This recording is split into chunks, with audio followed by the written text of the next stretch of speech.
Kalau kita lihat, ini sebenarnya ada dua hal nih ya. Yang pertama tentang film G30S PKI itu, yang disebut sebagai pengkhianatan. Yang kedua tentang paham dari komunisme atau paham Marxisme itu sendiri. Untuk yang pertama, film ini sebenarnya tidak benar kalau diputar selama Orde Baru. Itu baru diproduksi tahun 81 ya, sampai ke tahun 98. Di era tahun 98 ke 99, era pemerintahan Pak Habibie, seniornya Pak Gatot ini yaitu Pak Yunus Yosfiah, ketika itu adalah Menteri Penerangan, ya, Letnan Jenderal ketika itu, ia yang mengumumkan bahwa film itu dihapuskan dari kewajiban untuk diputar setiap tahun.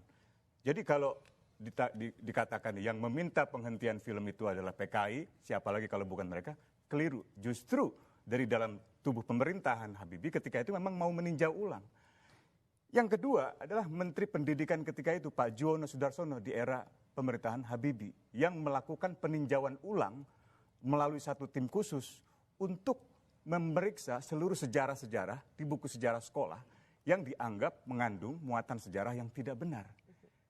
Apakah Pak Juwono adalah PKI? Bukan. Orang terdidik, profesor. Pak Yunus Yosfiah PKI? Bukan. Jenderal Angkatan Darat. Jadi logika semacam itu menurut saya membangun satu insinuasi yang negatif tanpa ada dasar fakta yang jelas. Satu. Yang kedua, di era pemerintahan Gus Dur, usaha untuk menghapuskan atau mencabut TAP MPRS yang melarang Marxisme-Leninisme itu datang dari seorang Presiden Abdurrahman Wahid, mantan ketua PBNU yang bertahun-tahun memimpin organisasi terbesar di Islam. Saya orang NU, kiai saya orang kampung, tapi ayah saya kiai.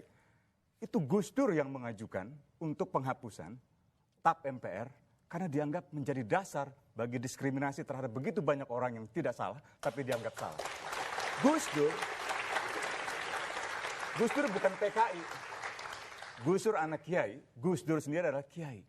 Jadi keliru kalau kemudian membangun logika lompat-lompat seolah-olah yang meminta penghapusan TAP MPR itu pasti PKI, itu keliru fatal. Itu membodohi masyarakat kita.